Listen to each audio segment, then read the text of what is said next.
Silent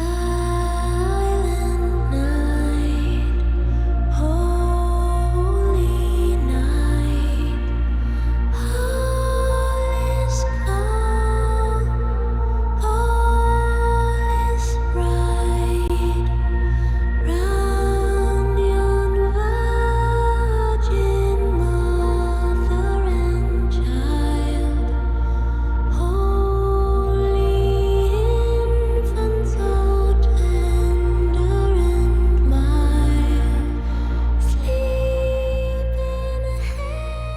Do you ever think Jesus is trying to tell us something? Sometimes the way God does something tells us as much, if not more, than what the words in the Bible tell us. Think about it. The Bible is a very patriarchal book. It's mostly about the men, the big, strong, angry, warmongering man. Of course, unless they want to blame someone for something, then they all look at Eve. I know, right? The Bible teaches that God doesn't have gender. It says that both men and women were created in God's image. Yet in most of our English translations, God is normally referred to as he, which can be a bit misleading. I'm not saying God's a woman any more than I'm saying God's a man. God is spirit and doesn't have a gender according to the Bible. And not only is the Bible all about men, but the church largely over many years has been very patriarchal too. But as we come into this season of Advent, I detect that God has a slightly different message for us. The story really starts with a teenage girl living in occupied Palestine at one of the most dangerous points in history. And this teenage girl gets an angelic visit and a strange request from God. And this young girl says yes to God. She says yes to vulnerability in the face of other people's judgment. She says yes to the very real risk of pregnancy and childbirth. She says yes to clogged milk ducts and baby-sick in her hair. She says yes to interrupted sleep.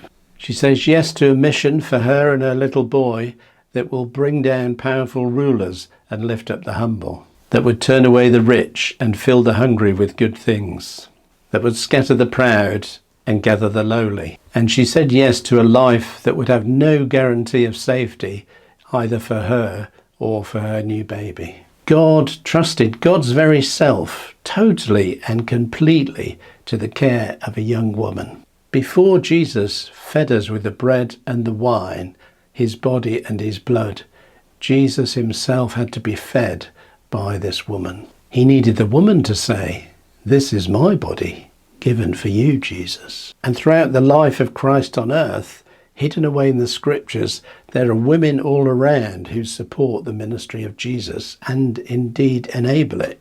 They were his patrons, his disciples, his friends. When virtually all the men had abandoned Jesus after his arrest, it was the women who stuck around. It was the women that stood at the foot of the cross, because that's what true friends do. They show up. As soon as the sun rose on the Sunday, the women showed up, burial spices in hand. The first witnesses of Jesus' resurrection were women. The entire Christian faith hinges on the testimony of women. Mary Magdalene is sometimes called the apostle to the apostles. She was the first to declare after Jesus' death, "I have seen the Lord." She was the first missionary, along with another Mary, who was told to go and tell the disciples, "He is risen from the dead." And every year on Easter Sunday, when congregations declare, "He is risen," they are echoing that Mary, the first preacher of the full gospel. In my own walk of faith, there have been several influential women who have taught me more about the faith. They gave me wise counsel in difficult times and were faithful, praying every day for me. God sent us a wordless message in the nativity of Christ. God wasn't going to come like John Wayne or Rambo, all guns blazing, in power.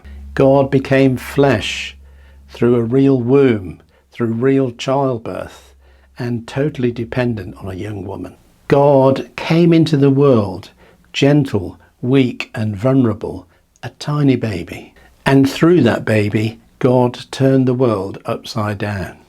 Today at this Advent time, let us not only reflect on that teenage girl in Palestine who said yes to God, but let us give thanks to the women in our life who have taught us, nurtured us, and brought us more into the light of Christ. who have been true leaders for us in the walk of faith. Women who brought life and light into the world.